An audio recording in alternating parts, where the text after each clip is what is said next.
Hi, everybody. It's Katie Joe with Sovereign Soul Podcast, and I want to talk to you today a little bit about the biggest mistakes that I see people make when they do sound healing.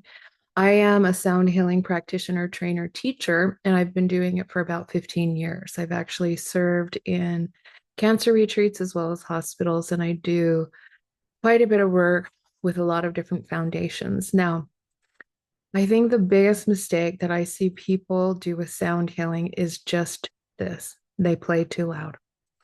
In the brain, there's the amygdala. This is an organ that looks kind of like antennas.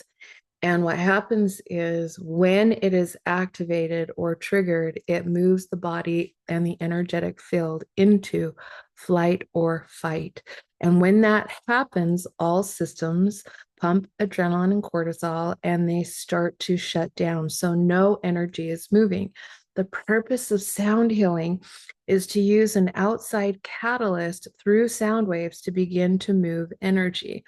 When I work on patients or do sound baths, and by patient, I want to say the word client. I'm not medical, but I do teach and train for medical studies, but I am not professionally medical.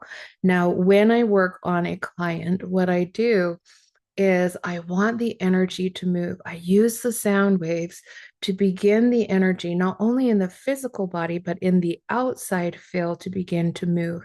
And if the energy is flowing, then people are able to resolve so many of the issues that they have inside of their bodies by themselves.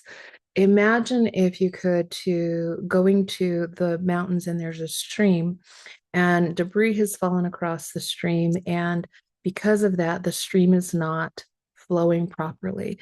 So some pools begin to pile up there, and in those pools, they become stagnant. And as the water is sitting, the water that's not moving is now not safe to drink, but that flowing water is flowing and moving things through. When we use the word emotion, the letter E, motion, it's energy in motion. So when we're using energy in motion, and often this can be emotion, but we want the energy in motion because if it's flowing through, then a lot of times the physical, mental, emotional issues can resolve themselves. I believe that the body has the ability to heal itself. I believe that the brain, if it's working adequately and properly, it can resolve a lot of the issues in the physical body.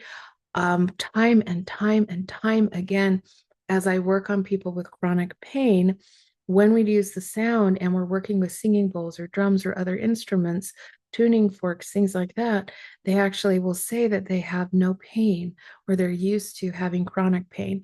I went and visited somebody in the hospital that was in a full detox and their body couldn't handle any chemicals. So they didn't even have them on painkillers and they were in excruciating pain. I would come and I'd work with the drum and the singing bowl and they would be pain free for about 2 hours. Now, I don't know that that will happen for anybody else if you want to try that. But what I can tell you is that I've seen and witnessed sound get the energy moving. And I believe what happens is when the brain is activated to full capacity, a lot of times it will manage the pain management, it will manage a lot of things that need to be happening in the body. So, coming back to the first point, when you play sound too loud, the person energetically and mentally resists it.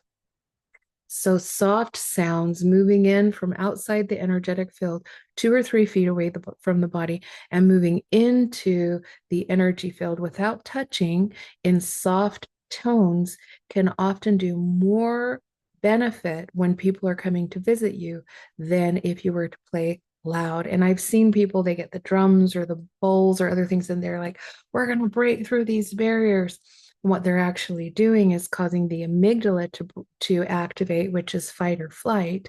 And so the whole system ends up shutting down, or the person disassociates and goes into what we know as fawn. So I hope this is helpful. And I do teach and train sound healing.